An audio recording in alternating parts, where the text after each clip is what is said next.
मालेगाव स्फोटाप्रकरणी फरार झालेल्या 2 आरोपींची 8 वर्षांआधीच हत्या केली गेल्याचा धक्कादायक दावा तत्कालीन तपास अधिकाऱ्याने केलाय। निलंबित पोलीस निरीक्षक मेहबूब मुजावर यांनी यासंदर्भात सोलापूर कोर्टात ॲफिडेव्हिटही सादर केलंय। मालेगाव स्फोटातील आरोपी संदीप डांगे आणि रामजी कलसांगरा यांची एटीएसच्या कोठडीत हत्या केल्याचा दावा मुजावर यांनी केलाय। इतकंच नाही तर त्यांच्या हत्येनंतर या दोघांना 26 हकराच्या हल्ल्यातील अज्ञात मृत म्हणून घोषित केलं गेलं आणि त्यांच्या मृतदेहाची विल्हेवाट लावण्यात आली असं मुजावर यांनी सांगितलंय। मेहबूब मुजावर हे मालेगाव बॉम्बस्फोटाच्या चौकशी पथकातील एक सदस्य होते। त्यानंतर 2009 मध्ये त्यांना उत्पन्नाहून अधिक संपत्ती आणि बेकायदा शस्त्र बाळगल्याप्रकरणी निलंबित करण्यात आलं होतं। 2008 साली झालेल्या मालेगाव बॉम्बस्फोटात 8 लोकांचा मृत्यू झालेला होता। दरम्यान सध्या मुजावर यांचे आरोप गंभीर असून सरकार यावरती गंभीरतेने विचार करेल असं मुख्यमंत्र्यांनी स्पष्ट केलंय। आरएमएक्स 27 के मुताबिक एटीएस का रिवॉल्वर मैंने यूज किया, ऐसा बोल के मेरे को दबाया गया। लेकिन किस बात के लिए यूज किया गया, क्या किया गया और उसका ये इस केस से क्या ताल्लुक है? मतलब संदीप डांगे का और इसका जो ताल्लुक है वो मैं कोर्ट में दिया हूँ और भी आने वाले समय में। आज मैं कोर्ट में गया था कि मेरे को बहुत सारे लोग पूछ रहे हैं, तो मेरे को कुछ कहना मानने के लिए मेरे को परमिशन दो। कोर्ट में एप्लीकेशन डाला है, तो अभी तो तारीख नहीं है मगर कोर्ट की मंजूरी ले रहा हूँ।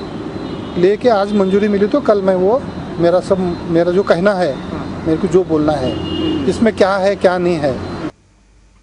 तेव्हा हेच ते मेहबूब मुजावर आहेत, त्यांनी हे गंभीर आरोप केलेले आहेत। दरम्यान या सगळ्या प्रकरणाची दखल मुख्यमंत्र्यांनी देखील घेतलेली आहे।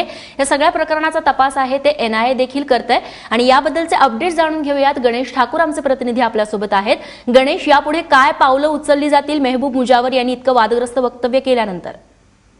रेश्मा, पहिलं इन्व्हेस्टिगेशन होईल, कारण इतक्या वर्षानंतर मेहबूब मुजावर यांना अशा प्रकारे वक्तव्य करण्याची गरज का भासली, हा एक मोठा प्रश्न आहे। 2008च्या नंतरपासूनच सगळं हे सुरू होतं, तर त्यावेळेस का नाही बोलले, हा एक दुसरा प्रश्न आहे।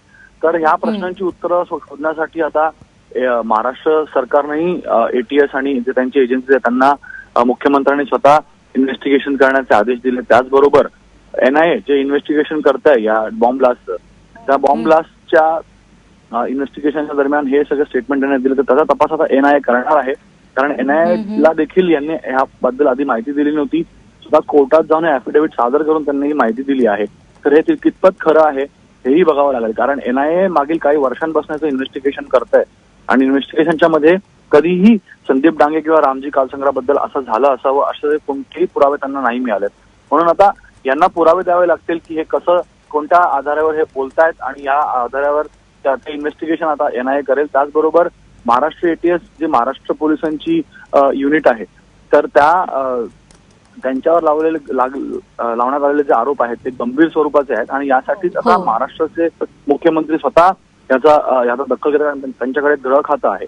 तर याला पाहता आता मेहबूब मुजावर यांना पुरावे द्यावे लागतील आणि हे जर खरं असेल तर ते कसं झालं, काय झालं आणि कुठे आहेत त्यांचे मृतदेह हेही पाहावं लागेल। कारण जर त्यांची हत्या झाली आहे तर त्यांच्या हत्येला सिद्ध करण्यासाठी मृतदेह लागेल।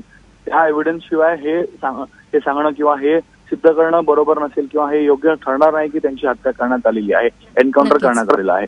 तर अशा प्रकारचे सगळे जे वादग्रस्त स्टेटमेंट त्यांनी केलेले आहेत आणि कॉन्ट्रोवर्शियल आहेत, पण ह्यात कितपत नक्कीच गणेश, तेव्हा मुख्यमंत्र्यांनी देखील या सगळ्या प्रकरणाची, या वक्तव्याची दखल घेतलेली आहे। आता त्या अनुषंगाने तपास होतोय का, त्यांचं वक्तव्य खरं आहे का ते बघावं लागेल। गणेश, धन्यवाद तुम्ही दिलेल्या या माहितीबद्दल।